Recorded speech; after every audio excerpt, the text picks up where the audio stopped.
السلام علیکم ورحمۃ اللہ وبرکاتہ۔ میرے عزیز بھائیوں اور بہنوں، آج ہم آپ کے لیے منگل کے دن کا ایک خاص وظیفہ لے کر آئے ہیں جو آپ کی مشکلات کو دور کرے گا، رزق میں برکت دے گا اور ہر پریشانی سے نجات کا ذریعہ بنے گا۔ منگل کے دن کا تعلق حضرت علی سے بھی جوڑا جاتا ہے۔ اس دن اللہ کی خاص رحمتیں نازل ہوتی ہیں۔ وظیفے کا طریقہ کار: اگر آپ کسی قسم کی مشکل یا پریشانی یا قرض میں مبتلا ہیں، کوئی حاجت رکھتے ہیں تو منگل کے دن کی خاص عمل کریں۔ فجر کی نماز کے بعد 100 مرتبہ یا اللہ یا رحمان پڑھیں۔ اس کے بعد 313 مرتبہ حسبنا اللہ و نعم الوکیل پڑھیں۔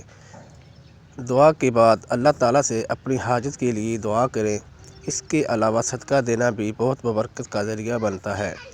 خاص طور پر منگل کے دن گوشت یا روٹی کا صدقہ کرنا بہت فائدہ مند ہوتا ہے۔ قرض سے نجات، رزق میں برکت، دشمن کی شر سے حفاظت، ہر حاجات پوری ہونے کی امید۔ اگر آپ کو یہ ویڈیو پسند آئی ہو تو اسے زیادہ سے زیادہ شیئر کریں تاکہ سب لوگ فائدہ اٹھا سکیں۔ اللہ تعالیٰ ہمیں اس وظیفے پر عمل کرنے کی توفیق عطا فرمائے، آمین۔ اگر آپ مزید ایسی مجرب وظائف چاہتے ہیں تو ہمارے چینل کو سبسکرائب کریں اور ویڈیو کو لائک کریں۔ جزاک اللہ۔